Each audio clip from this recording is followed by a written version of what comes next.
San Diego County welcomed its newest supervisor Tuesday, representing District 1. And that covers much of the South Bay. And this morning, Paloma Aguirre, she is here. Of course, no stranger to the area, serving as the mayor of IB, joining us in studio. Thank you for being here and congratulations. Thank you so much. Thank you for having me. All right, let's get right to it. Let's talk about your priorities because, of course, we know bringing more attention to the sewage crisis and also bringing solutions. What else do you hope to tackle here in kind of the early days as supervisor? Yeah, so we know, and I just want to talk briefly about the sewage crisis because it's such an important issue to the people of District 1. It was a high priority for them, and that's why we have a mandate to address that as a first order of business. Yesterday in my remarks during the swearing in, I basically put our departments, department heads at the county on notice because we're not going to accept any more blame or excuses.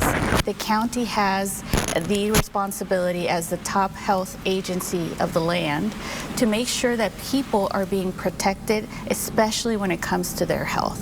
So that's going to be a high priority for me. Now, we were talking about earlier the majority on the board, right? So that is incredibly important as we face a lot of chaos, frankly, that's coming out of the White House. We've seen the ICE raids happening in our neighborhoods where families are scared to go out to even have dinner. We saw what happened in South Park, which is in my district, at Buena Forqueta.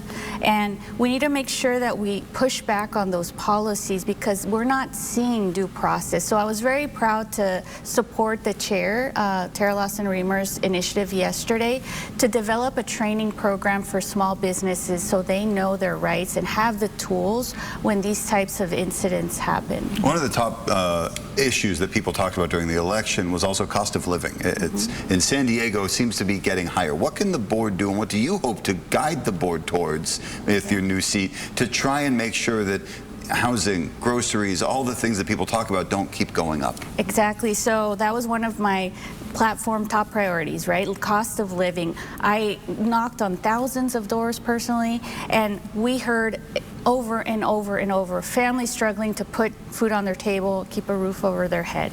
So we need to make sure that we pay fair wages. That's incredibly important. We need to make sure that we create jobs. We need to make sure that we not just protect affordable housing, but produce more affordable housing and especially keep people housed. That's a big priority for me, making sure that people don't get kicked out because of unscrupulous landlords that are hiking up rents in a predatory way. We did that in Imperial Beach in a bipartisan fashion, and I'm hoping to do that in the unincorporated areas of the county. And we have about maybe 30 seconds left, and you kind of touched on this a little, but serving as mayor of IB, how has that prepared you for this role? Well, I'm so proud to have served 6 years on the council. This last 2 years as mayor really was a very rewarding experience because we had a conservative majority on the council, but we were able to accomplish a lot. We passed the firearms ordinance, which can be very controversial. We passed a campaign finance reform ordinance together, and I'm just very proud of the work that we did, and I look forward to working with my Republican county board of supervisors colleagues, yes, I know, on the board so that we can get the work of the people done. All right. District 1 Supervisor Paloma Aguirre, thank you so much for joining us this morning. Thank you for having me. Appreciate it.